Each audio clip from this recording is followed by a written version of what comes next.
This is Democracy Now!, democracynow.org, The War and Peace Report. I'm Amy Goodman as we turn to a new report detailing how corporations are increasingly spying on nonprofit groups that they regard as potential threats. The report's called Spooky Business, Corporate Espionage Against Nonprofit Organizations. It was released by the corporate watch group Essential Information. The report found a diverse group of nonprofits have been targeted with espionage, including environmental, anti-war, public interest, consumer safety, pesticide reform, gun control, social justice, animal rights, and arms control groups. The corporations carrying out the spying include the U.S. Chamber of Commerce, Wal-Mart, Monsanto, Bank of America, Dow Chemical, Kraft, Coca-Cola, Chevron, Burger King, McDonald's, Shell, BP, and others. According to the report, these corporations employ former CIA, NSA, and FBI agents to engage in private surveillance work, which is often illegal in nature, but rarely, if ever, prosecuted. For more, we go to California, where we're joined by the report's author, Gary Ruskin. He's the director of the Center for Corporate Policy, a project of Essential Information. Gary, welcome back to Democracy Now! Explain what you found. Thanks for having me on the show again, Amy. Yeah, we found a tremendous diversity of corporate espionage being conducted against a wide variety of civic groups across the country, in the UK, a case in Ecuador, and in France as well. So what we found was a tremendous variety of use of different types of espionage tactics, from dumpster diving to hiring investigators to pose as journalists or volunteers, to electronic espionage, information warfare, information operations, hacking, electronic surveillance. And so this appears to be a growing phenomenon both here in the United States and maybe in other parts of the world as well. But our report is an effort to document something that it's very hard to know very much about. We aggregated 30 different cases of corporate espionage to try to talk about them. But really, each of the cases, we have very fragmentary information. And so it's hard to say how we have what we have as a part of the iceberg, whether it's the tip of the iceberg or the tippy tip of the iceberg. We don't really know. Gary, let's go to 2000. I want to go to 2010. Greenpeace files a federal lawsuit against Dow Chemical and Sasol North America for engaging in corporate espionage. The lawsuit alleged corporate spies stole thousands of confidential documents from Greenpeace, including campaign plans, employee records, phone records, donor and media lists. Democracy Now! Spoke to Charlie Craig, the senior researcher with Greenpeace USA at the time. He explained what happened. BBI, the defunct private investigation firm, hired subcontractors, including off-duty police officers who went through Greenpeace's trash to find useful documents on a regular basis over 2 years. They did this almost twice a week on average. They also used subcontractors who had colleagues who attempted to infiltrate Greenpeace as volunteers. They cased the Greenpeace office looking for, we don't know what, but probably doing advanced scouting for people who would then intrude upon the property. We found a list of door codes. We found a folder that said wiretap info, which was empty.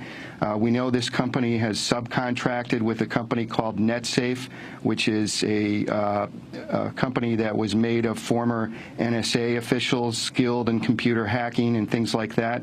So we really don't know the full extent of this, but what we've seen is incredibly shocking, and our goal is to bring this out into the light of day and to stop it if it's still going on. That was Charlie Craig, senior researcher with Greenpeace USA. Gary Ruskin, if you could respond to that, and then go on to talk about Wal-Mart and Up Against the Wall, the nonprofit organization. Sure. The Greenpeace example is a great example of what corporate America can bring to bear, the lawlessness that they can bring to bear on nonprofit organizations like Greenpeace, like PETA, like Knowledge Ecology International, Public Citizen, and many others. This was a tremendously diverse and powerful campaign of espionage that they targeted Greenpeace with. And so, there are so many other examples in the report, but you mentioned Wal-Mart has a very large internal security operation, and so we know of a case, for example, where they planted essentially a person with a bug in a meeting of people organizing about Wal-Mart. And then as well, they had a van that was able to surveil some other activities, protest activities as well. But there are just so many other stories we can tell from the report. I mean, another famous one was the largest operator of nuclear power plants in the world, Électricité de France, was caught with a copy of a Greenpeace a hard drive on one of its contractors' computers because they had hacked into Greenpeace France. So there are just so many stories we can tell from that. And how does it go from spying to interrupting the activity of these organizations? And also, if you could talk about the spying on Occupy Wall Street.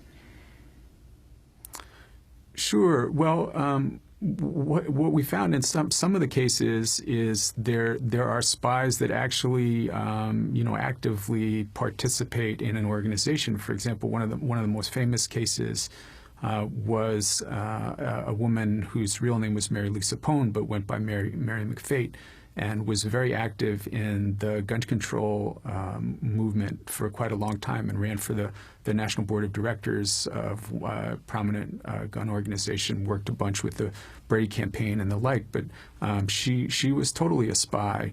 Another example was there was a spy for? A spy probably for the NRA.